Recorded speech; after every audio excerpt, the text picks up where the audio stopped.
Che, qué paja vivir tan cerca de lo de Cristina. Sí, si yo fuera Perón los mando a matar a todos.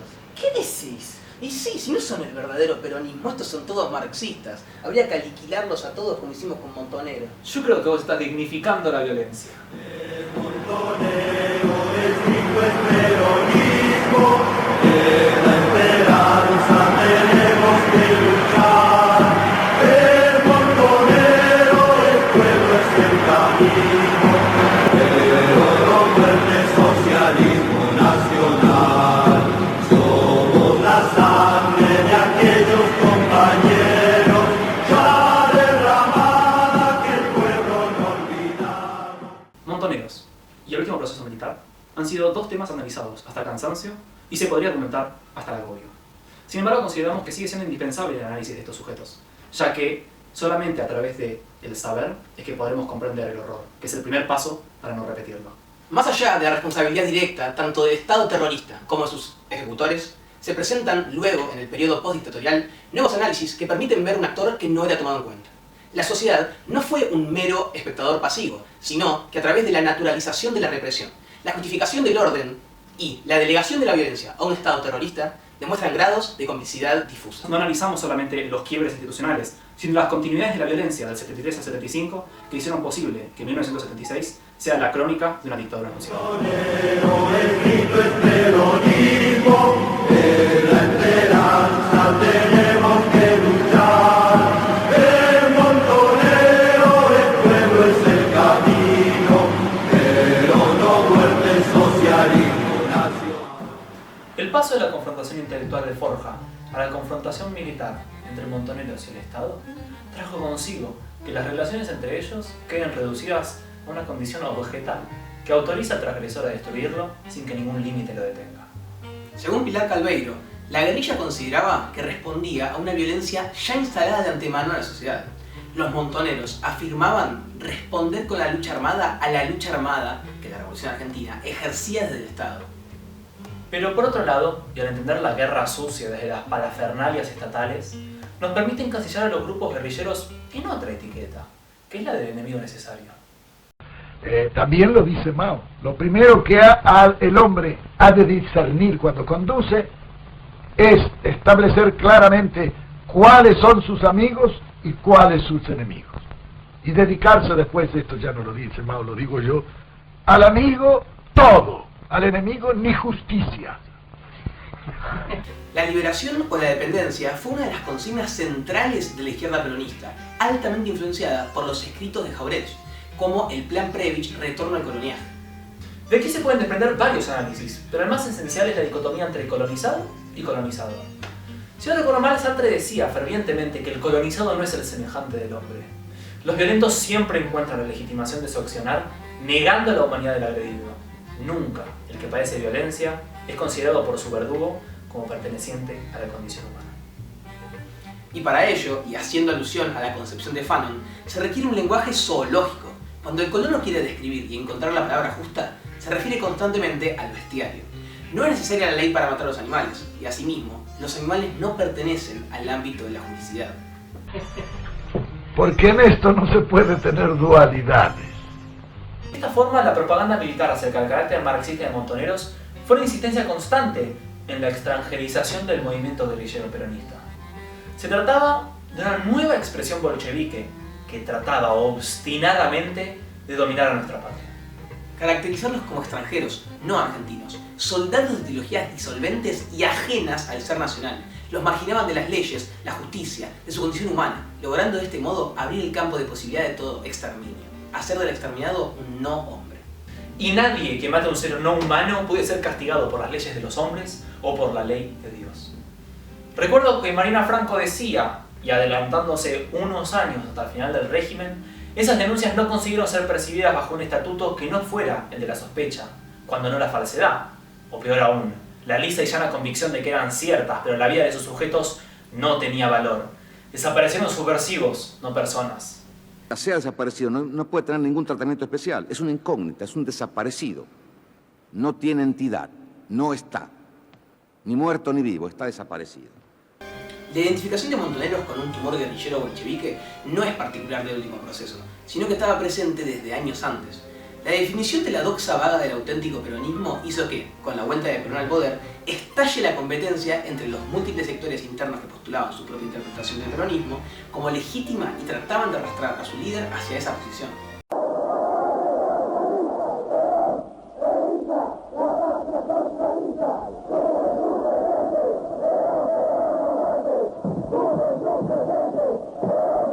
Hasta entonces, con las necesidades estratégicas del tirano prófugo y la amplitud del movimiento, habían permitido la convivencia de numerosos sectores enfrentados entre sí. Según Gillespie, el grave problema que tenían Montoneros fue que no tenían la posibilidad de atraer a la minoría obrera con conciencia de clase, y que el haber hecho una crítica más dura de la trayectoria de la política gubernamental hubiera supuesto el riesgo de aislarse del resto del movimiento peronista. Todo aquel que se asocia con fines ilícitos configura el delito ese. Ahí nosotros vamos a pensar que eso no justifica, no, el crimen es crimen, cualquiera sea el móvil que lo provoca. O el delito es delito, cualquiera sea el pensamiento, el sentimiento o la pasión que impulsa al criminal.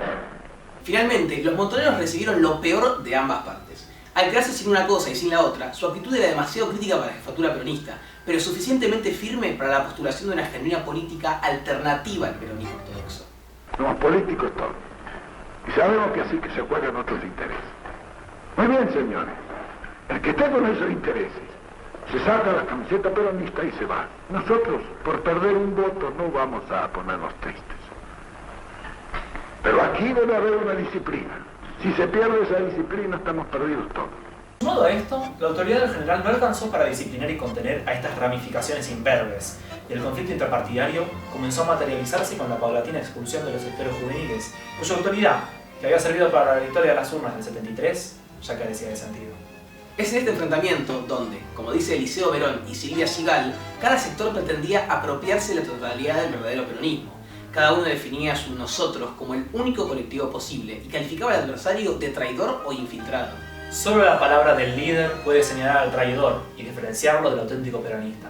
Solo Perón puede definir en nosotros identificación, puesto que el único signo de pertenencia al peronismo es la expresión de la lealtad a Perón, que es evidente que puede ser proclamada por cualquiera. Los que se afilian y viven dentro de un movimiento multitudinario como es el movimiento peronista deben de tener la absoluta libertad para pensar, para sentir y para obrar en beneficio de ese propio movimiento. El principio inverso y complementario es decir que solo el líder puede identificar aquellos casos donde esta expresión de lealtad es pura apariencia, en el caso del traidor y del infiltrado. El episodio que marcó la gravedad del asunto fue, para Mariana Franco, la masacre de Ezeiza de 1973.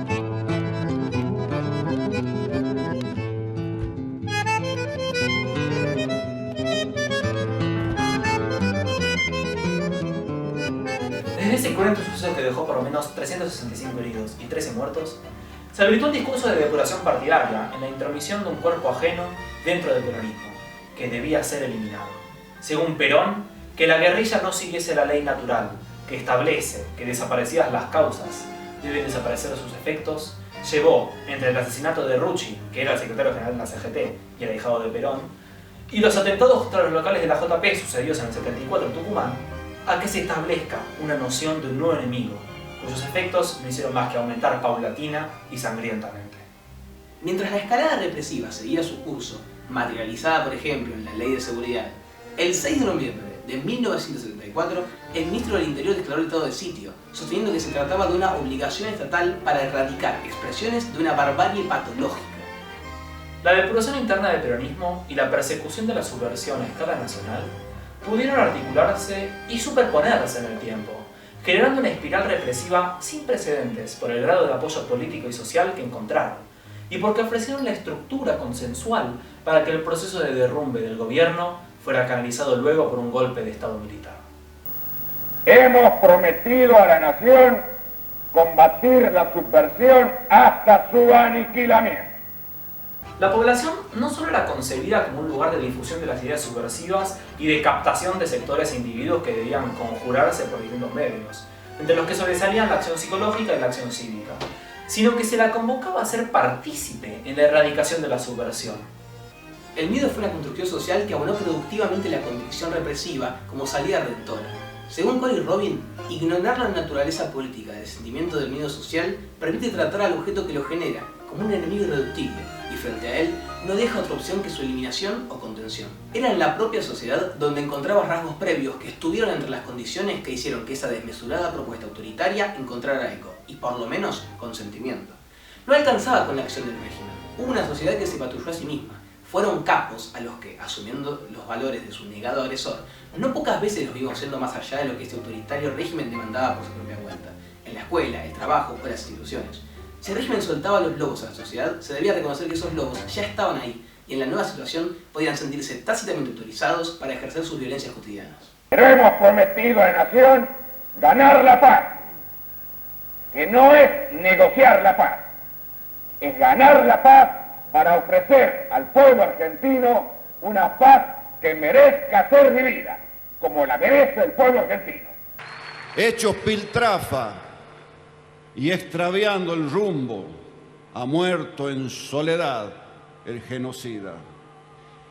Y en mi provincia oigo cantar la vida, aún la que cegó su tiro inmundo.